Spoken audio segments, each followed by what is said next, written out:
Welcome to Il Salotto Sessions, the podcast where we dive deep into the world of design with leading architects, designers, and industry experts. I'm your host, Sara Seravalli, and I'm thrilled to take you on this journey through the ever-evolving landscape of design and architecture. Let me share a bit about my background. I spent 16 enriching years in Milan, the capital of design, where I was deeply involved in showrooms and events not just in Milan, but also in Paris and London. In 2011, I made a pivotal move to London when I was hired by one of the specification market's main players to establish the new showroom in Clerkenwell. In 2013, my journey brought me to Scotland, where I founded Design Pop-Up. This initiative quickly gained traction and became a cornerstone in Glasgow and Manchester's design communities, and by 2018 we also expanded to Dublin. However, as the market evolved, I decided to refocus our efforts on Scotland. This led to the birth of Il Salotto, a new venture aimed at creating a virtual and physical space for meaningful conversations and insights into the specification market. Join us as we explore trends, share bios, and uncover the stories behind the creative minds shaping our world. For this very first episode of Il Salotto Sessions, I had the immense pleasure of chatting with Gillian Stewart, director at Michael Layers Architects. Chatting with Gillian is always a fascinating and enjoyable experience. She's a true inspiration and a wellspring of industry knowledge. Our initial plan was to focus on the experience of being a woman in the building industry, but our conversation soon expanded into a rich and wide-ranging discussion. We talked about design and architecture, the challenges and rewards of being a working mother, the importance of caring for and nurturing your staff, and the profound impact that design and architecture can have on people's lives. Happy listening.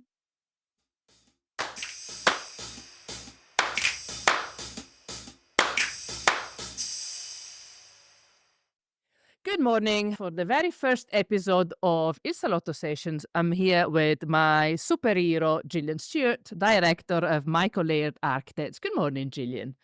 Good morning, Sarah. That's a very, very impressive title to live up to. I'll get my No. cape on. Wait. I have a complete love declarations to you to do to you before we start. Have I ever told you why you're such a big role model to me? Really? A huge role model. Totally shocked at that. Right. Okay. So I'll tell you why. And then we crack on and talk about the serious stuff. So you are one of my biggest heroes in the industry because obviously you're very intelligent and talented. Otherwise, you wouldn't be leading one of the most successful teams in Scotland, in the country. Also, you've got this aura around you that makes it very obvious that there is no mess you around. You're not gonna take any shit from anybody. But then at the same time, you've got such a genuinely and lovely personality, and it's so obvious that you're kind and caring, and not to mention extremely funny too. Well, that's all lovely. Thank you so much. Thank you so much. I never think of myself in that way, but I suppose that's what makes me approachable and caring, because you don't think about yourself like that.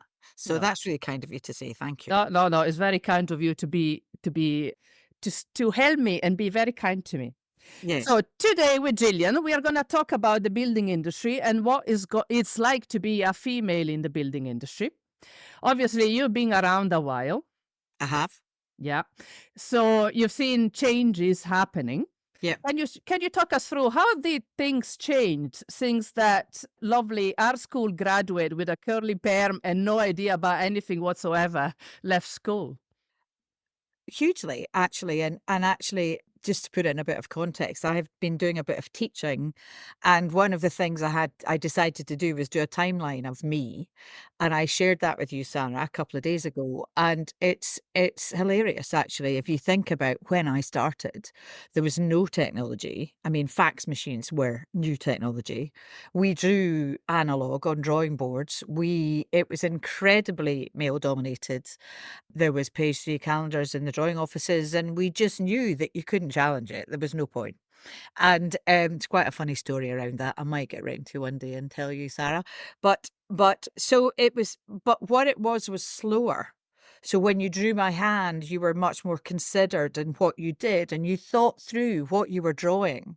How was I going to fit that plasterboard to the upright? How was that going to meet the floor? How was that? So all of these details were going through your head at the time. And I think to some extent, we've lost a bit of that with CAD and Revit.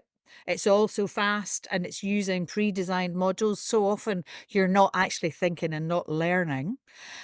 But that's just an observation. But I mean, this is my 5th decade as a designer, which is scary when you put it that way. And so it was slower, and the pace of life was slower, the pace of construction was slower and more manageable. But when tech was introduced, I think I got my first laptop when I joined DGW in 1998, laptop and a mobile phone. And I had a 1-year-old child and a 3-year-old child at that time. So that gave me amazing flexibility and trust in me as an individual. This is the way we work. And this is how you can work if you want to. And it was fantastic because it meant I could have a career, but also make time for my family too. But that technology really sped everything up. You could see during my time at DGW, I was there for about 10 years, 11 years, and you could see things really, really. So you would plug your phone in, ISDN or whatever it was, into your computer on the train or the way home from site, and you could upload your photographs and things like that. So we used it, but sometimes I wonder if we used it a bit too much, I've probably rambled a wee bit. Do you have any questions around that? No, you're just going ramming, and then I'll I'll ask you questions later. Yeah, I mean, what's interesting is I've had lots of jobs. I didn't count them up at the bottom of that timeline, but there's something like I've worked at 11 or 12 different design practices. But I had 4 jobs in my first year.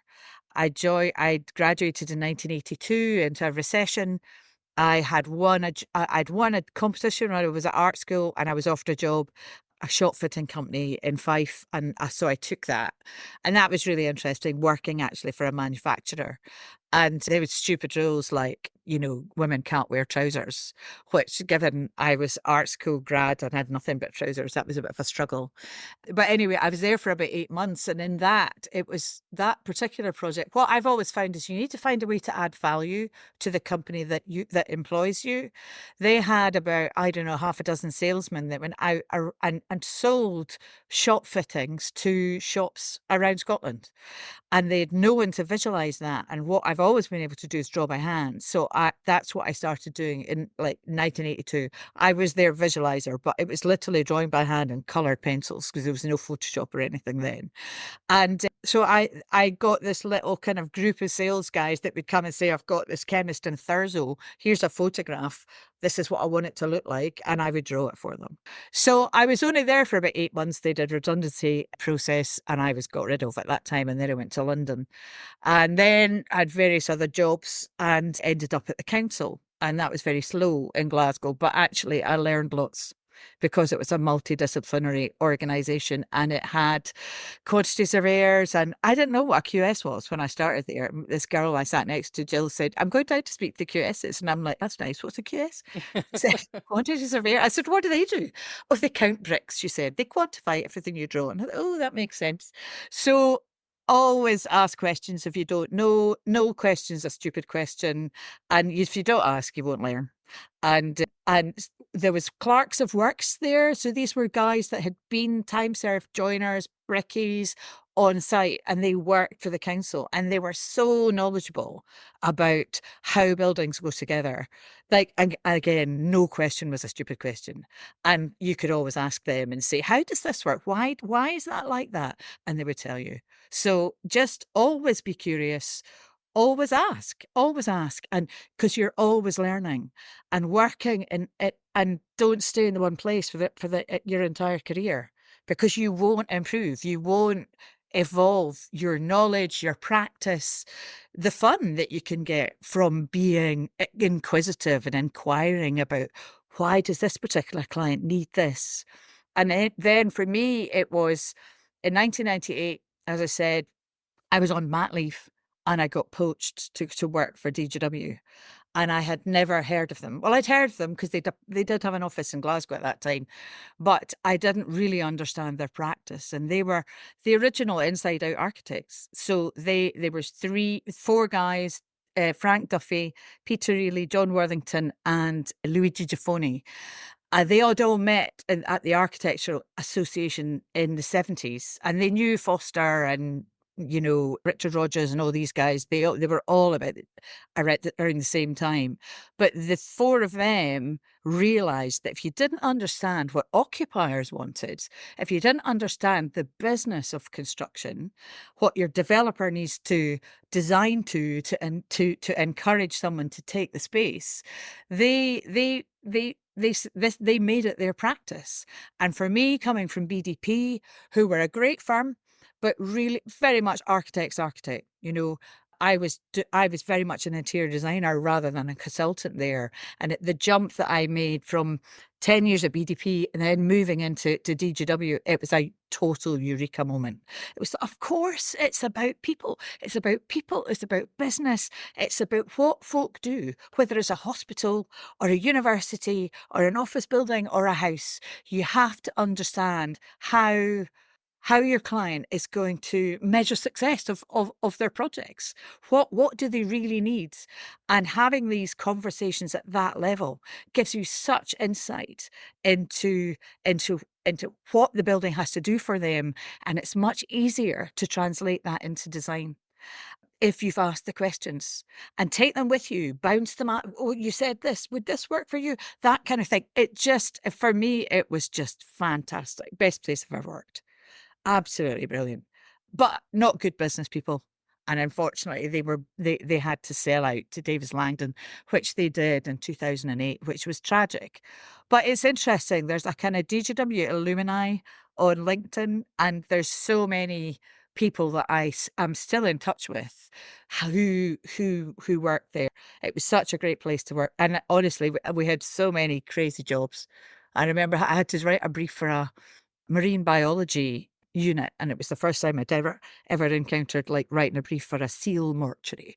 It's like it's like crazy stuff that we did. But yeah, so yeah, anything else? I've kind of lost my way now. If you want to interject with any questions. Well, you were saying you just briefly touched on one of the things that as a woman, it really comes. Well, it's not really just the building industry. It's more of as a professional, a woman that chooses to keep on working after having children. Yeah. You said, thanks to the new technology, you were allowed to find a good balance between taking care of your family and obviously keep working.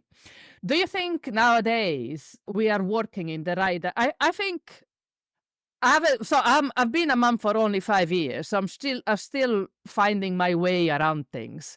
And I was having this conversation with one of my friends the other day. So now that I'm working on this new venture in Salotto, I'll be spending more time in Glasgow. So far, I've been working from home, and it's very easy. It's super flexible. If I need to pick up my daughter from nursery because she's not well, I can just drop things and go. I've got help and blah, blah, blah. But as I start working from Glasgow more, I say, what am I going to do? Yeah. I still need to drop her off. I still need to Yeah. pick her up. I still need wrap around care and blah, blah. So I was making all these plans in my head, and I was having a lunch with my friend, and she said, Sarah, you do realize you're doing exactly what I did 20 years ago, and you do realize you're not the only parent here. And all of a sudden it dawned on to me. I say, I can't really blame my husband because he's not involved into this conversation. Everything is going on in my head. It's not like I'm asking for help and he's not giving me help. It's me putting myself under so much pressure to run the house, the child, and my business instead of asking for help. So as we are talking about equality, as we are talking about the same opportunities for women, how we are talking about how do you put together motherhood and working, before we do the exercise of changing the system and asking for the same money for the same job, blah, blah, blah, we really should change our culture. Do you think the new generation is a bit more used to think of of a marriage or partnership as a proper equal partnership where both parents contribute. So, and therefore the woman is got is got more time and more energy for the Yeah. job. I think it's very much down to individual circumstances, Sarah. And actually, I would just a total call out here to my mother-in-law. So we have family nearby, and if you and that's a huge benefit. And I could not, I wouldn't have had my career without my mother-in-law. My mum is, she's why am I getting upset?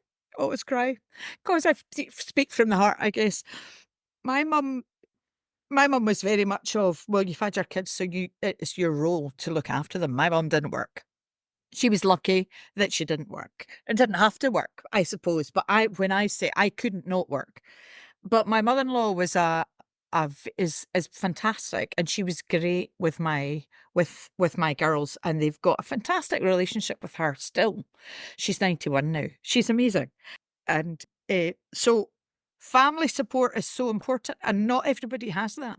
No, I don't have that. Well, Well, my that's family is in Italy and my of mother-in-law course. is too old. Yeah, yeah, So I, yeah, you know, yeah. So so personal circumstances are so important, and I think employers have to understand that. They have to understand.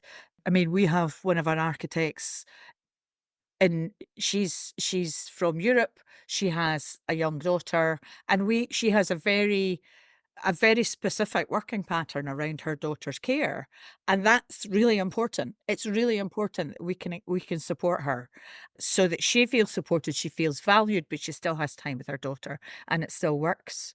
So I think employers, it's maybe, yes, young people these days need to understand.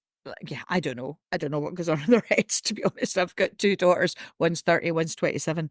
I don't know what goes on in their heads half the time. But anyway, they, I think there's definitely a more of a requirement for flexibility for whatever you do, whether you have children or whether you want to do something else with your time as well as work. Did that answer your question? So I yeah, think, I did answer. And I yeah, suppose COVID played a role in this. You know, COVID has been such a horrendous time for everybody, but at yeah, least it made flexible working a rule now rather than to be yeah. an exception. Yes, yes, it did. And but actually, I did read it was HR organization published stats, and I think it was in 2021, saying that actually COVID affected women more than it did men. Because generally women are the caregivers, and I would find myself being on calls like for 7.5 hours and then going and make the tea while my husband's in front of the telly. So I need to have a word with him about that. Or actually, my kids were old enough to actually do it themselves, but it just seems to be defaulted to women are the carers. And Yeah. whether it's at the start of life or the end of life, as I said, my mum's 91, and I need to spend time with her now, along with my sister and brother. So that's just life, and it's family. Yeah, it's family. One of the things that came out, so Gillian very kindly chaired for us a panel discussion on mental health in the building industry, Design Pop-Up Glasgow last March. One of the things that came out from that chat, and that you said yourself, and I think you've already also mentioned this today, is that how important is it to take care of your staff and looking Yeah, after your staff? yeah. It is incredibly important, particularly in professional services organization when you are selling your staff's talents and enthusiasm and skills and all of that. They are your business. Your staff are your business. And if you don't believe that and don't recognize it, you shouldn't be in the professional services business, because I suppose it's the one business that really relies on connectivity and creativity, even if you're less supposedly creative, but like accountancy practice, for instance, to learning from clients, learning from projects to projects, like mentoring your junior team. All of that is so important. That's the way you can add value to your clients and become more effective with the time that you have. It's just, I mean, it's just a no-brainer to me, but that's me. You said earlier on that one of your employees, she needs special arrangement because of the daughter and everything. So we were thinking about talent retainment. How Yes. important is it when you find somebody that is really good for you, for your team and for your company? How taking care of them makes your company stronger. Yeah. I come from a country where merits are not very much taken into consideration much. Mind you, I am probably the worst employee you could ever have. This is why I never lasted in a job more than 18 months. I'm totally unemployable, but I've never really had in Italy a lead, a boss, a manager Yeah. that would understand how much I could give to the company and I don't know, nourish me, Yeah. helping Yeah. develop, helping make the most of my talent and contribution to the company. Any advice on that? How do you do that apart from allowing part-time and things like that? How do you support a team member that you think is particularly valuable to the team? I think it's about being honestly open and encouraging them to flourish. I can see with my wee team how, certain team members are particularly skilled at a certain thing, and allowing them to perhaps develop that into a different service line, or they might have real enthusiasm for I don't know, customer engagement or branding or something like that, and allowing them to try and develop that into our practice is one way of doing it. And so they can see how they're making a difference and how they're adding value to clients. It's interesting, Sarah. I mean, I was thinking about I really liked your post on LinkedIn. I was it Thank you. yesterday, the other day, and you Yeah. talked about who knew I had a career. I had all this. You've got a really interesting timeline, and you should draw it out. Because what you've experienced is like lots of different places, lots of different roles, and all of that just makes for brilliant experience and confidence. So I think allowing nurturing, you use the word nurturing, and I think that's really important to allow staff to see what a difference they can make, to give them purpose, I guess, within your organization. There's been so much chat recently, a lot on LinkedIn, about how customer engagement. So I'm currently the chair of the BCO in Scotland, and the BCO are taking occupier experience really seriously. And that's kind of been pioneered by Andy McBain from NatWest, and there'll be more of that, in a few months, because they're going to trying to formalize it. But measuring experience is really difficult, because a lot of the experience that, if you have Leesman Index, all of these different data collection like platforms, self-reported data that is filling in a questionnaire, basically. And that gives you some information. But what we like to do is talk to our clients and talk to our clients' staff. So going back and talking to them and just saying, what has this delivered what you needed to deliver, and tell us about it. We did a series of transformational stories probably about 2 years ago now, and we went back and talked to like 4 of our clients. We picked 4 clients, and we called it transformational, like retrospectively, because what we discovered was lots of amazing business transformation had come from a design project, and we couldn't have predicted it, because it just happened. And for me, it just really reinforced the value that design has. It's way bigger than getting in the magazines. Yeah. It's much more about how it can transform somebody's business. One example of that was BT Belfast. We did a full refurbishment of a 130,000 square foot tower in Belfast, like 13 floors. And the first interview we had was the guy who was like head of business support for Northern Ireland. And he was so scathing about the existing environment, and he was embarrassed to take his clients there, and he was always on our back saying, "Have you done this? Have you done that?" And 6 months after move in, he was the first interview. We went back, and I thought, oh no, we're going to hear Paul's going to batter us. But Paul was amazing. He was the biggest convert. He said, this building is attracting staff. Our contact center teams are bringing school kids in so they can understand about BT and understand what we do. The Open Reach guys were actually going there every month for a breakfast. They never went near the place before. It was providing this amazing heart for the organisation in Belfast. They were able to recruit. Their business performance was much better. They were punching above their weight in the group. And honestly, I could have kissed him. It was fantastic. It was fantastic to hear. I'm sure he wouldn't have minded. And I am a big believer. I am a big believer that architecture and design have such a power in changing people's lives. Yes. Yes. When I'm judging for the Herald Property Awards, I get assigned quite a lot of affordable housing. Yeah. Not sure why, but there you go.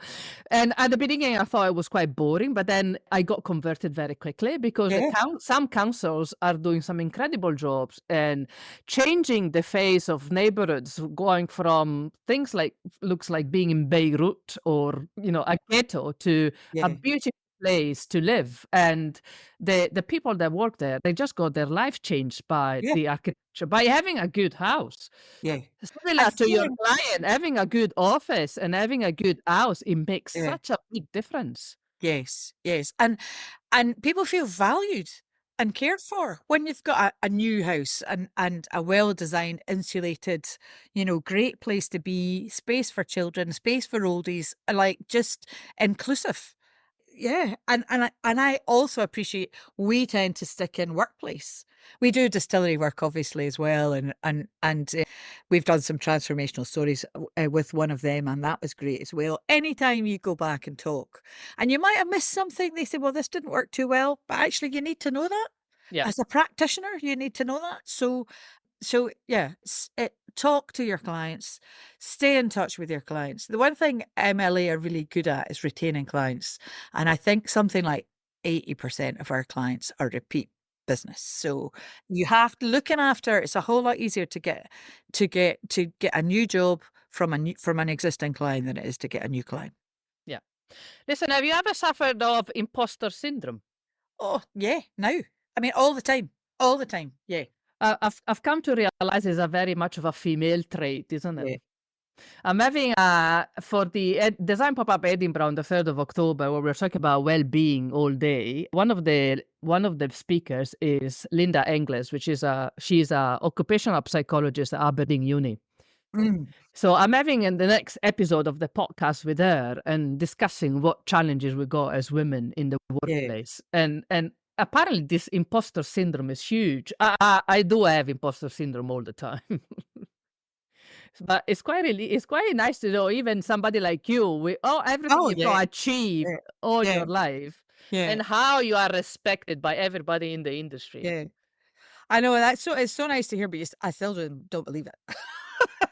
It's just one of these things. It's just me, and whether it's been brought up in a Presbyterian household where, you have to sit in a hard chair and like appreciate it. I don't know. I did a chat with women in property at the Roboterium. That was maybe about 2 years ago, and it was about surviving the construction industry as a woman. And I talked about imposter syndrome. And I remember doing a bit of research before it, and I got this great quote, and it was from Jodie Foster. And when Jodie Foster got an Oscar, she probably got an Oscar for Silence of the Lambs or something like that. She woke up and had a panic attack like about 4 a.m. after she'd got her Oscar, and because she thought that she had to give it back. Like it's like the Oscars had phoned her saying, hey, sorry, that's not for you, that's for Meryl Streep.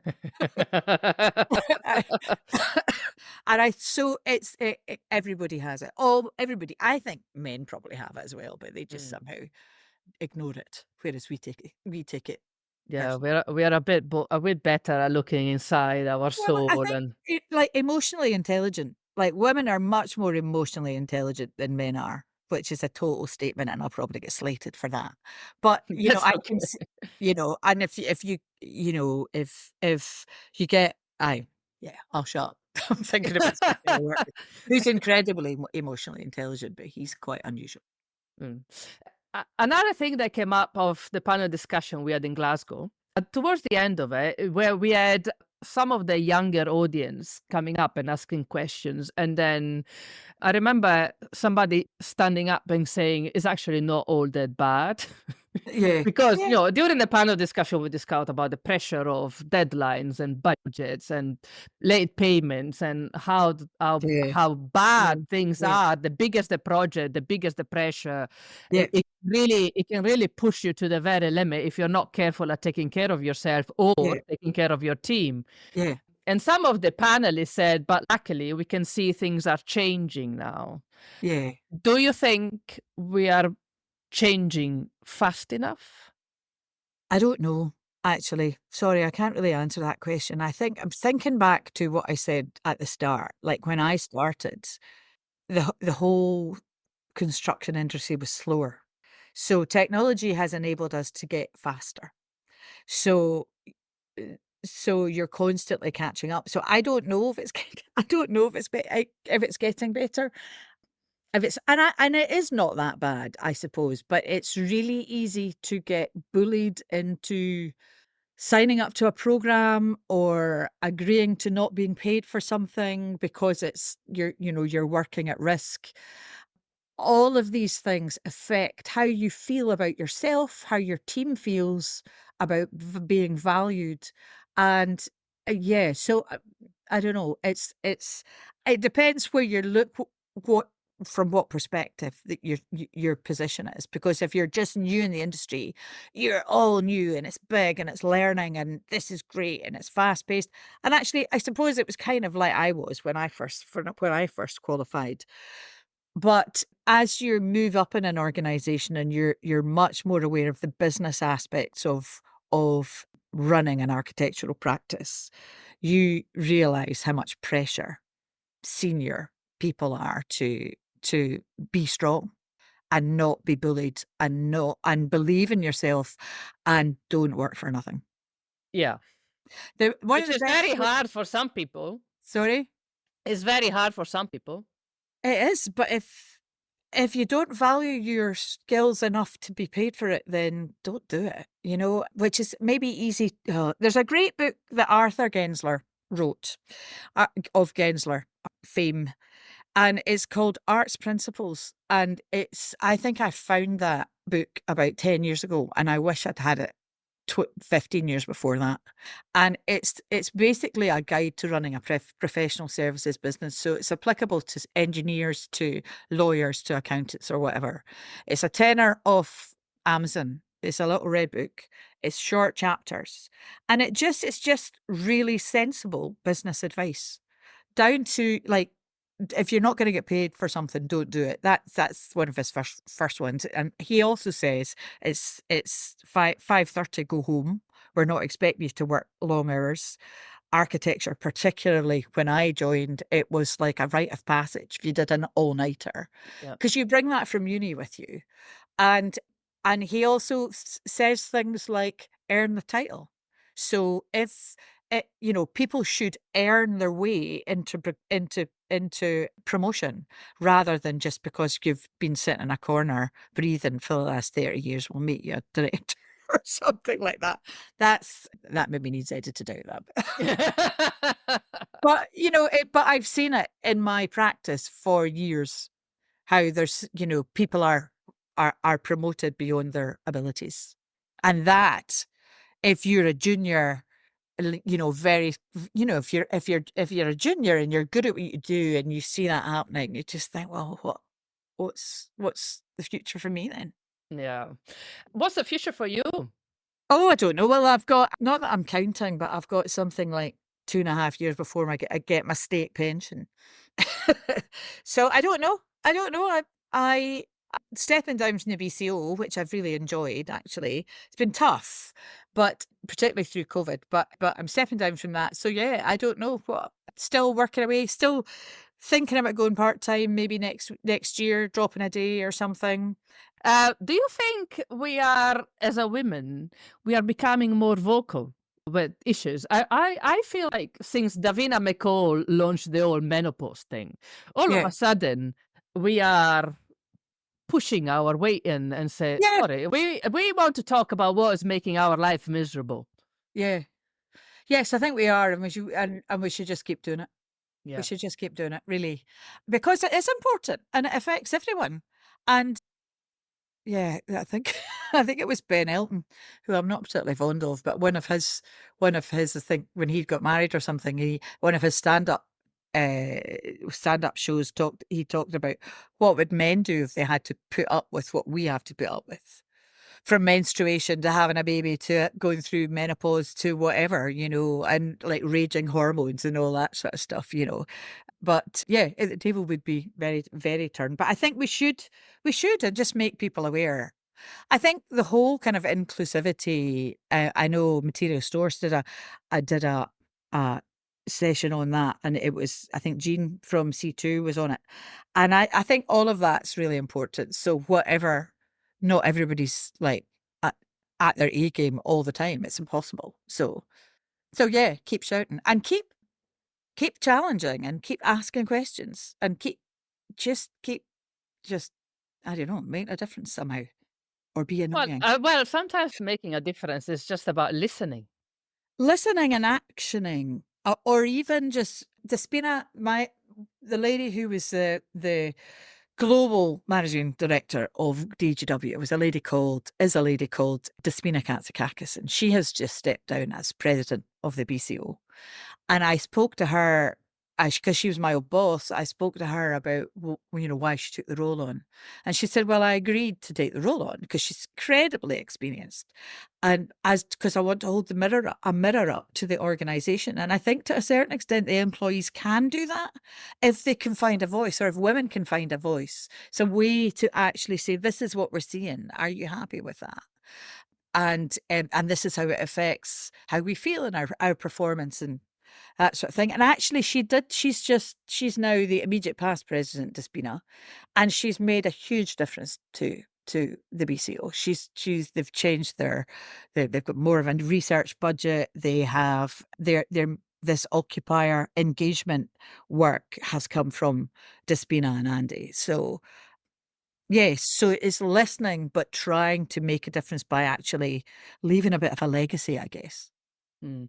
We are talking about, well, not necessarily just inclusivity, but we, at the Edinburgh event, we are going to finish the day with a panel discussion on how you design with a people-centric approach. And I think I'm very much looking forward to it. We got Ross Hunter from Craven, they just Yeah, did the Children's Hospital, the yeah, theatre. So yeah. how do you design a space to make a little kid that is going into surgery? How do you Feel comfortable. Yeah, And not as scared as and yeah, daunted. And then, yeah, and then we have Leslie Palmer from Sterling Unit.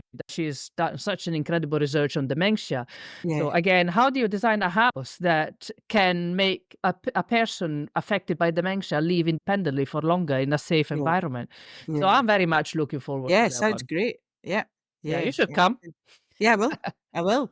It sounds really great. I mean, having not done a lot of healthcare work, but I do remember working on the Queen Elizabeth's with Jean, actually, when we were at Ha Design, and it was we worked with Graphical House and did some proposals for wayfinding, and I'm sitting in our meeting room now, and I remember the architects came in with the plans, and they were like 1 to 200 scale, and they filled the table. This building was just huge, mind-blowingly enormous, and they had 25 different locations where they wanted to have wayfinding, and I was like, just 25? You need 25 to get to the door. So I think thinking about, and we worked with an artist, I can't remember her name, and she was wonderful. And what she did was she interviewed people who are visiting the Old Southern General or the Western Infirmary and asked them about how they found their way. And there was a lot of people talked about like landmarks. Somebody had said, "Well, I'm kind of dyslexic, so the written signs don't mean anything for me, but I navigate my way around using using landmarks. So there's a post box at the bottom of that road to turn left, and then a turn right, and so we developed a strategy for the wayfinding through that, but it wasn't enough because the building was so huge. Because people are going under in really stressful, as you say, scared, lost, puzzled, like just so hard to navigate your way around when you've got heightened emotions. But yeah, no, I will come. Sounds great. Right, that's Learn great. more. I think I really enjoyed that. Thank you very much for your time, Gillian. As usual, it's been great fun.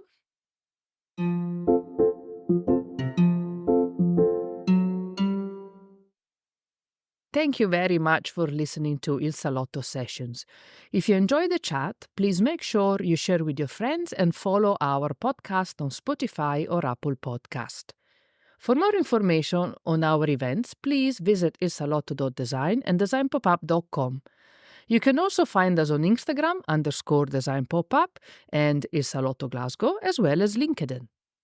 Should you have any feedback, questions, or suggestions, please do get in touch. We would love to hear from you. Thank you.